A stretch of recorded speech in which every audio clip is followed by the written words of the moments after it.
नमस्कार, मी प्रणाली भोसले. माझे कोकणच्या बातमीपत्रात आपल्या सर्वांचं मनपूर्वक स्वागत करते. बातमीपत्राला सुरुवात करण्याआधी पाहूयात हेडलाईन्स. दोडामार्ग तालुक्यातील मोर्ले येथे मुख्य रस्त्यावर बाहुबलीने दिले दर्शन, ग्रामस्थांमध्ये भीतीचे वातावरण. शृंगारतळीत सिलेंडर चोरी सुरूच, पोलीस पाटलांच्या घरावर चोरांचा डल्ला, 2 सिलेंडर चोरीला गेल्याची घटना.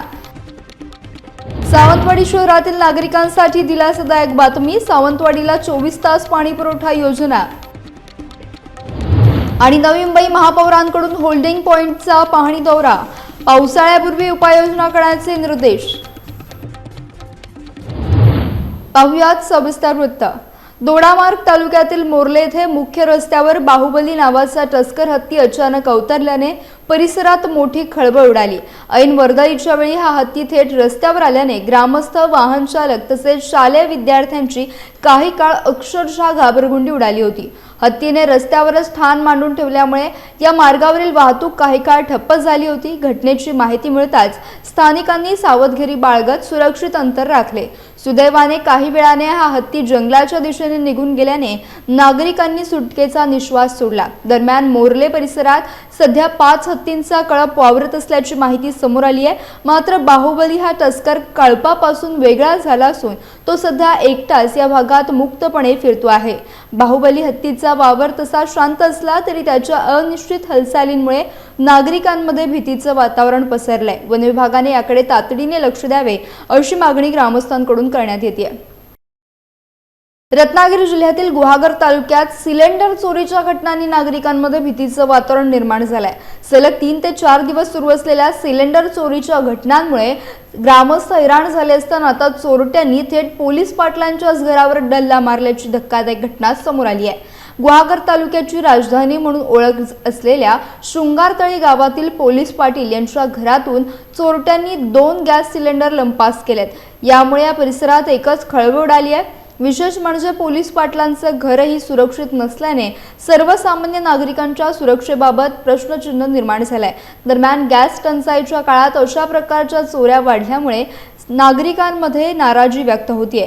गेले काही दिवस सुरू असलेल्या सिलेंडर चोरी प्रकरणी पोलिसांनी अद्याप ठोस कारवाई का केली नाही असा सवाल देखील नागरिकांकडून उपस्थित केला जातोय. पोलिसांनी तातडीने कारवाई करून चोरट्यांचा बंदोबस्त करावा अशी मागणी स्थानिकांकडून होत आहे. सावंतवाडी शहरातील नागरिकांसाठी दिलासादायक बातमी समोर आली असून 24 तास पाणी पुरवठा योजनेच्या कामाला आता वेग आल्याचा दावा सावंतवाडी नगरपालिकेचे पाणीपुरवठा सभापती प्रतीक बांदेकर आणि पर्यटन सभापती मोहिनी मडगावकर यांनी केलाय. तब्बल 56 कोटी रुपयांची ही महत्त्वाकांक्षी योजना 2 टप्प्यात राबवली जात असून सध्या काम युद्धपातळीवर सुरू आहे. प्रशासनाने थेट कामाच्या ठिकाणी भेट देत आवश्यक दुरुस्त्या सुचवत सूचना दिल्यात. चालू वर्षातच ही योजना पूर्ण करण्याचा निर्धार देखील व्यक्त करण्यात आलाय. पालनेकोंड धरणातून पाणीपुरवठा सुरळीत सुरू असल्याचे स्पष्ट करण्यात आले. मात्र शिवार टेकडी परिसरात टाकीतील पाण्याची पातळी कमी झाल्याने काही भागात तात्पुरत्या अडचणी निर्माण झाल्या आहेत. ज्या ठिकाणी पाणी पोहोचत नाही तिथे फोर्सने पाणी सोडण्याच्या सूचना देण्यात आल्यात. गरज भासल्यास नगरपालिकेकडून टँकरची व्यवस्था करण्यात येणार असल्याचे देखील स्पष्ट करण्यात आलंय.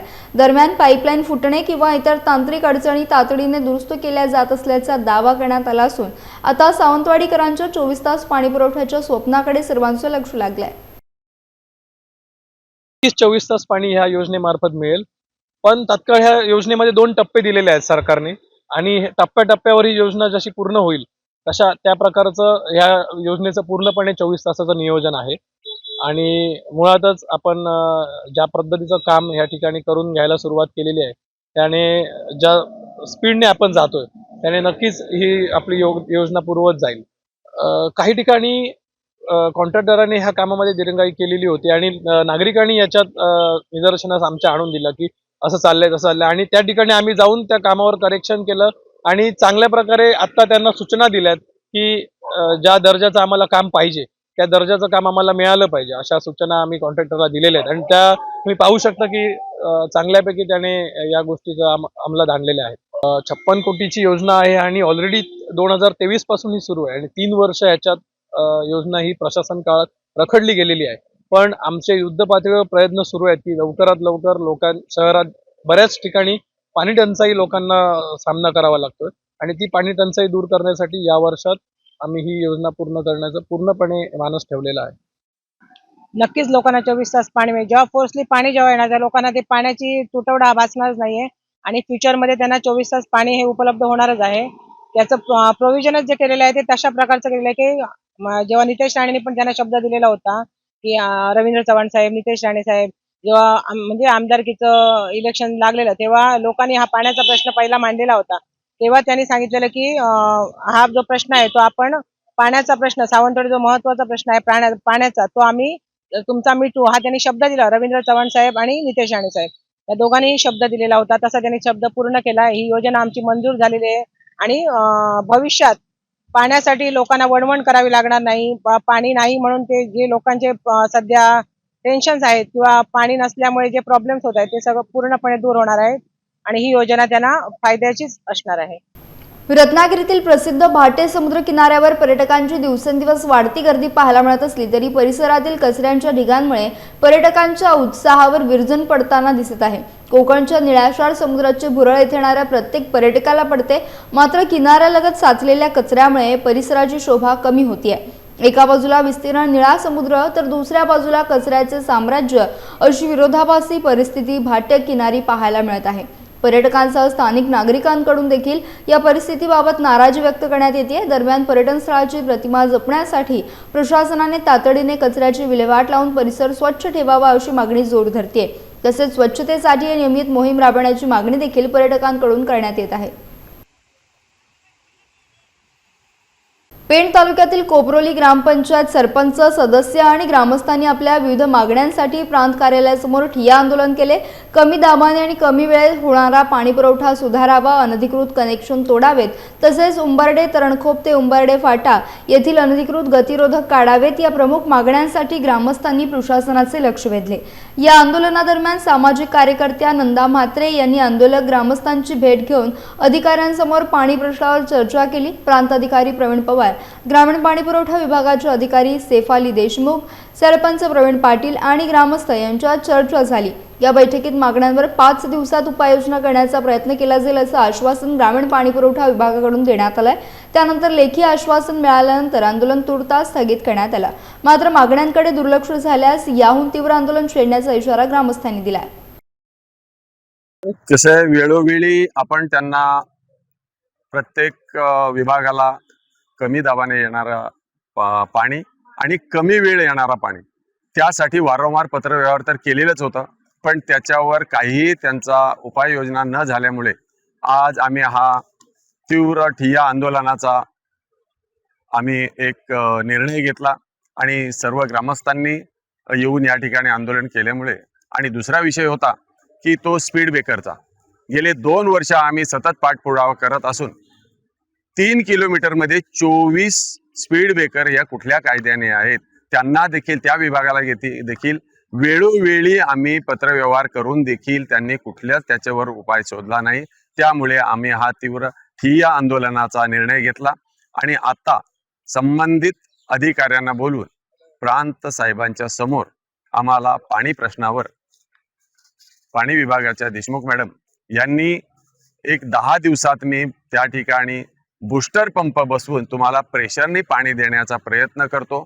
कारण पाणी टंचाई सर्व खारेपाट विभागाला असून सुद्धा तुम्हाला 1 तास वाढवून देतो असं आम्हाला लिहून देणार आहेत. आणि बांधकाम विभागाचे श्री समीर म्हात्रे साहेब यांनी सुद्धा लिखित आम्हाला 7 दिवसाच्या आत म्हणजे 19 तारखेला स्पीड ब्रेकर काढून देतो असं लिहून देतो असं सांगितल्यामुळे हा आमचा आत्ताचा हा जो काही ठिय्या आंदोलन आहे तो तात्पुरता स्थगित करत असून जर काय दिलेल्या तारखेपर्यंत त्यांनी हे उपाययोजना केल्या नाहीत तर पुन्हा याच्यापेक्षा तीव्र आंदोलन केलं जाईल. कोपरोलीवाल्यांचा जो पाणी पुरवठा आहे तो आपण रेग्युलरपेक्षा या टंचाईच्या कालावधीमध्ये काही तासांनी कमी केलेला आहे. त्याबाबत त्यांचं आज ठिय्या आंदोलन होतं. त्या अनुषंगाने आम्ही त्यांना 1 तास वाढवून पण दिला होता. त्याप्रमाणे MJPनी जी लाईन टाकायची होती ते MJPच्या अधिकाऱ्यांबरोबर कोऑर्डिनेट करून दिलेलं आहे आणि त्यांची जी मागणी आहे तास वाढवून देण्याची त्याबाबत आम्ही सकारात्मक आहोत. परंतु आम्ही पहिले त्यांच्या येत्या वाराला व्यवस्थित नियोजन त्यांचं काय आहे ते समजून घेऊ, त्याप्रमाणे आम्ही करू. आणि अजून एक म्हणणं आहे त्यांचं की तुम्ही जे आमचं त्यांना एक रिक्वेस्ट होती की 2024मध्ये अनधिकृत नळ कनेक्शन जवळपास 70-80 सापडले होते त्यांच्याकडे. ते आम्ही त्यांना अधिकृत करून घेण्याची रिक्वेस्ट केली होती. ती अजूनही त्यांच्याकडनं तशी कारवाई झाली नाही आहे.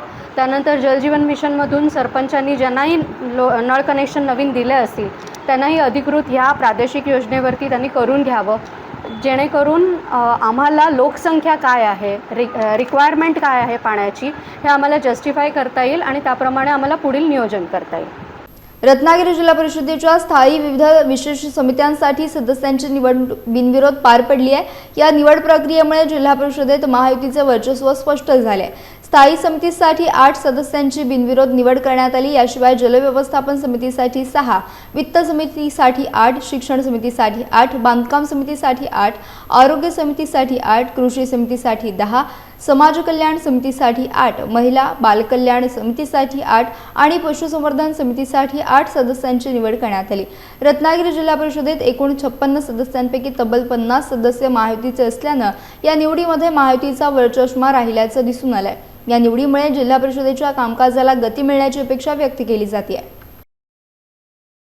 कसं आज समितीसाठी या जिल्हा परिषदेच्या सभागृहामध्ये आज महत्त्वाची मीटिंग पार पाडली आणि सन्माननीय सदस्य, मग सगळ्या समित्यांवरचे सन्माननीय सदस्यांची निवड झाली आणि ती अगदी खेळीमेळीच्या वातावरणात झाली. सगळ्यांनी सहकार्य करून बिनविरोध निवड आम्ही केलेली आहे.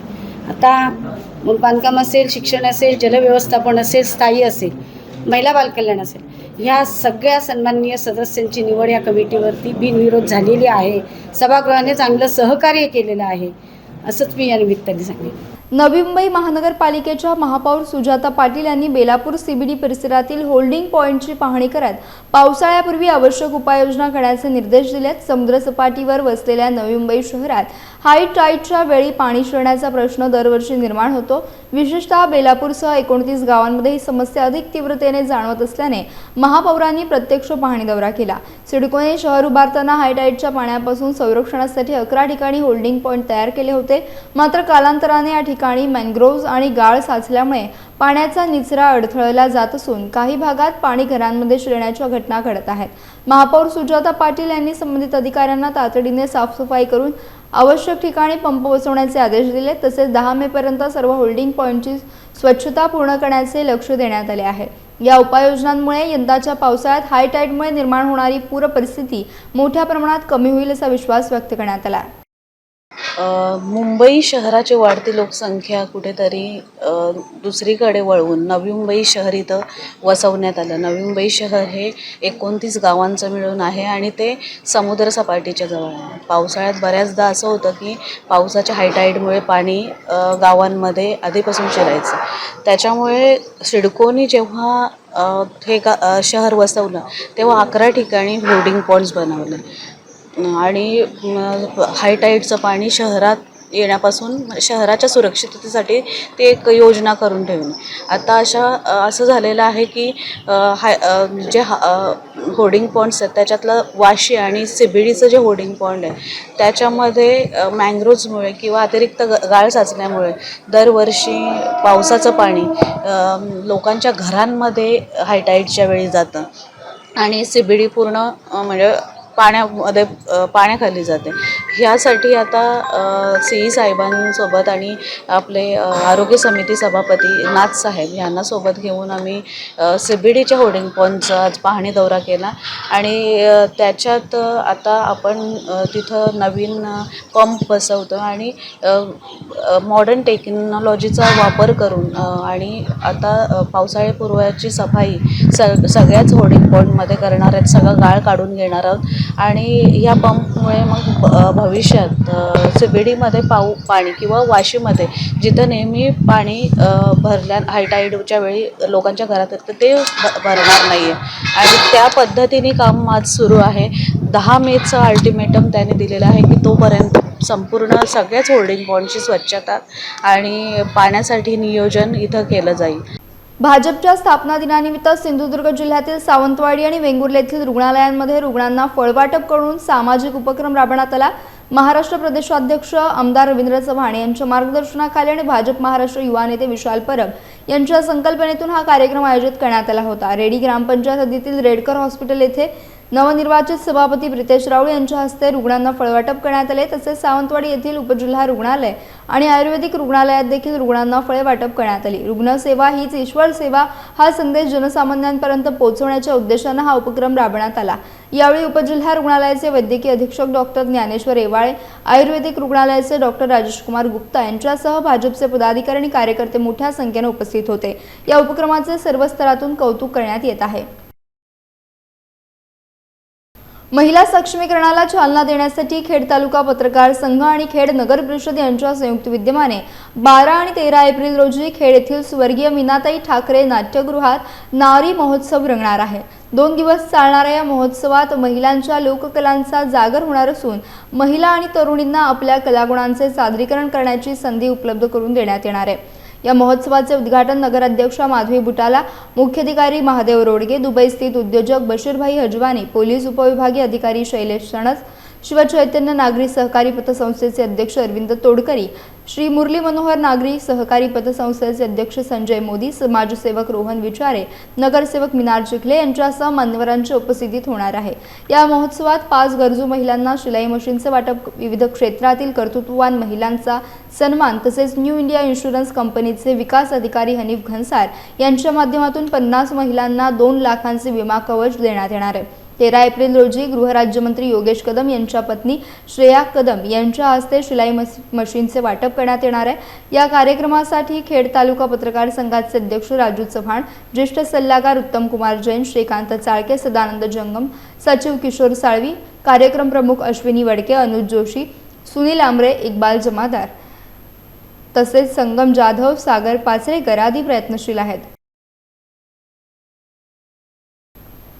रोहा येथे श्री धावीर महाराज रिक्षा चालक मालक संस्थेच्या वतीने सत्यनारायणाची भव्य महापूजा मोठ्या उत्साहात आणि भक्तिमय वातावरणात संपन्न झाली। मंगळवार 7 एप्रिल रोजी श्री एकविरा रिक्षा स्टँड जिजामाता बचत भवन शेजारी या ठिकाणी आयोजित करण्यात आलेल्या कार्यक्रमाला हजारो भाविकांनी उपस्थिती लावत तीर्थप्रसादाचा लाभ घेतला। या महापूजेचे आयोजन संस्थेचे अध्यक्ष लीलाधर पांडुरंग मोरे यांच्या मार्गदर्शनाखाली करण्यात आले। उपाध्यक्ष रुपेंद्र मळेकर, सेक्रेटरी सुनील उपाध्याय, खजिनदार नरेंद्र मुंडे, कार्याध्यक्ष फाईक युनिस कर्जीकर यांनी कार्यक्रम यशस्वी करण्यासाठी विशेष परिश्रम घेतले। तसेच सहसेक्रेटरी शाकोब शेख, सहखजिनदार रुपेश भोसले, सल्लागार सौरभ पोकळे, संतोष शिंदे आदींसह समाजसेवक बिलालभाई मोरबेकर आणि इतर रिक्षा चालक मालकांनी देखील मोलाचे सहकार्य केले। या धार्मिक कार्यक्रमामुळे परिसरात भक्तिमय वातावरण निर्माण झाले असून उपस्थित भाविकांनी समाधान व्यक्त केले। यासह बातमीपत्रात वेळ झाली। इथेच थांबण्याची भेटूयात नवीन बातमीपत्रासह। तोपर्यंत तुम्ही कुठेही जाऊ नका, पाहत राहा फक्त माझे कोकण।